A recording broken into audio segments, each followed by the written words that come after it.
السلام عليكم. ماتش قمة الأهلي والزمالك مساء السبت، ماتش متكافئ. مش عشان الكلام المعروف ان ماتشات القمة ملهاش حسابات، ولكن هو فعلا ماتش متكافئ جدا. بخلاف اللي بتقوله الناس على ان في تفوق كبير وملحوظ بالنسبة للنادي الأهلي، وده على خلفية فوز النادي الأهلي بسهولة 4، وتعادل نادي الزمالك مع بتروجيت. هشرح لكم الموضوع ده. هنتكلم عن جرعة دوري أبطال أفريقيا والكونفدرالية. الجرعة كويسة للأربع فرق المصرية، سواء أهلي أو زمالك أو بيراميدز أو مصري، خدناها يعني بالشعبية. فالجرعة كويسة وجيدة للأربع فرق، وهنقول لكم الفرق دلوقتي اللي هيلعبوها بالنسبة للأندية المصرية. بعد كده ماتش كان بالأمس الريال والسيتي.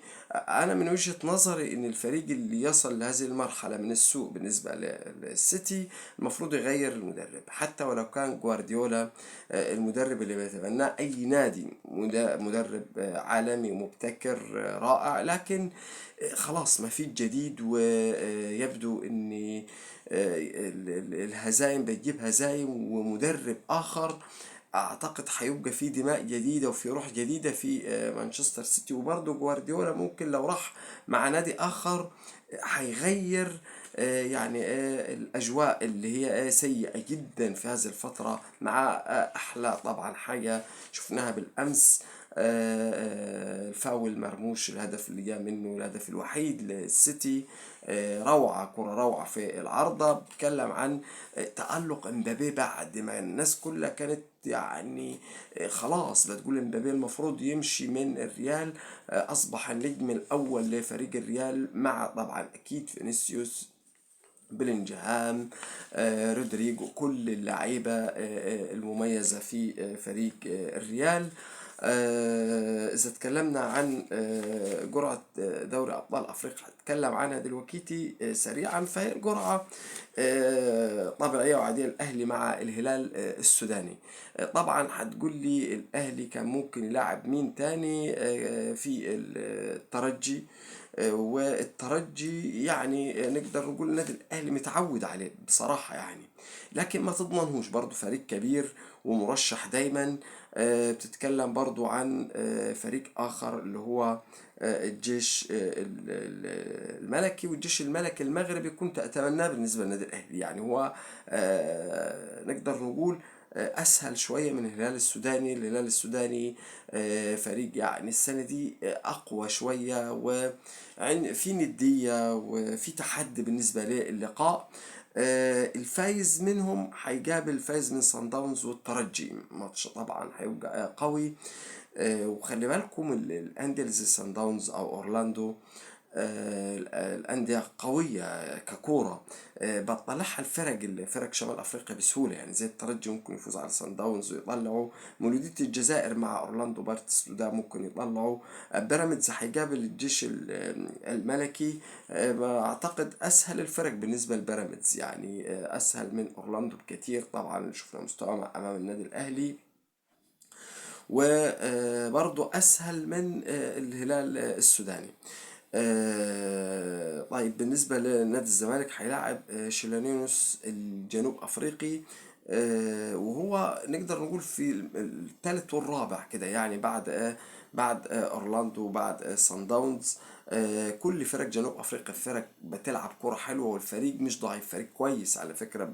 كان في خيارات أمام الزمالك أسهل، ممكن أسك ميموزا، لكن الفرق زي بعض. هو كويس بعد من شباب قسطنطينة الجزائري. الفرق الشمال الأفريقي عنيدة شوية وبتتعب الفرق المصرية. عندنا المصري هيلاعب سيمبا التنزاني.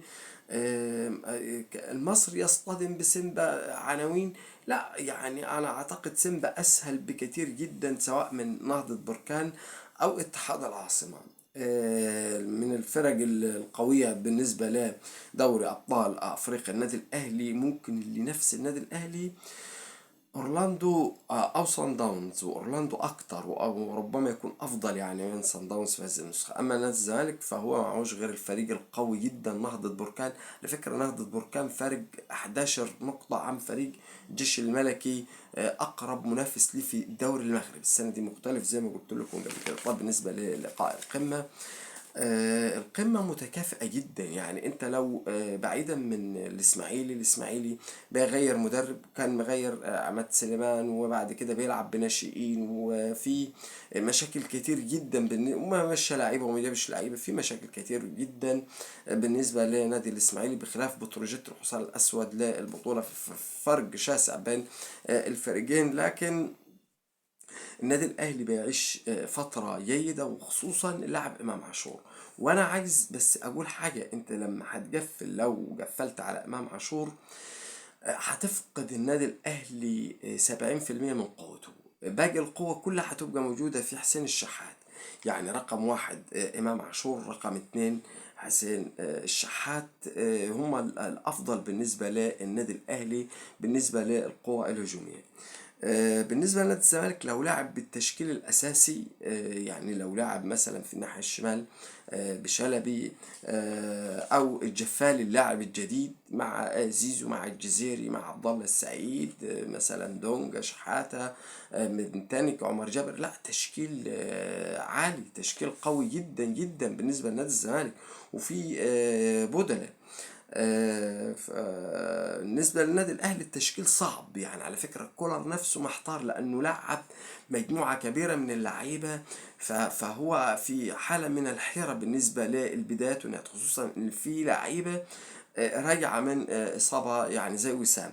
لكن أعتقد هيبتدي بجراديشار، خصوصا إنه مقدم مستوى عالي بصراحة، سواء على مستوى التهديف أو الصناعة أو المساعدة مع باقي اللاعبين. محمد عبد الله ربما يكون مفاجأة ولاعب أعتقد إنه ممكن يبقى أساسي، والمفروض يبقى أساسي. يعني حتى ممكن ليه أفضلية يكون على عبد الله السعيد، أو قصدي على حسين الشحات النجم الكبير بالنسبة للنادي الأهلي. لكن التشكيل ما هيبقاش فيه خلاف يعني كبير جدا. يعني ممكن القصة كلها تبقى في لاعب على الأكثر، لاعب أو اتنين. مباراة زي ما قلت لكم صعبة، حساباتها صعبة. نادي الزمالك ما عندوش رفاهية حتى التعادل. يعني اعتقد ممكن يقاتل على الفوز، حتى الفوز هيخليه برضه بعيد بثلاث اربع نقاط. اما التعادل هيبعده برضه بخمس وست نقاط. فالموضوع صعب جدا. النادي الاهلي باصص برضه البيراميدز، مش عايز يبعد من بيراميدز، ويحتاج الفوز ولا يحتاج حتى التعادل. فعشان كده المباراة هتبقى قوية بالنسبة لرغبة الفريقين في الفوز. وده اللي بتفرضه حالة الفريقين ووضعهم في الجدول، بيفرض عليهم الفوز بطريقة كبيرة. المستفيد الأول أكيد بيراميدز، بس مش مستفيد قوي إذا فاز النادي الأهلي. لو فاز النادي الأهلي ما هيبقاش مستفيد، هو عايز يستفيد بفوز نادي الزمالك أو تعادل الفريقين في كلتا الحالتين، هيبقى هو استفاد وبعد شوية عن فرق النقطة مع النادي الأهلي. أهم حاجة تعثر النادي الأهلي عنده.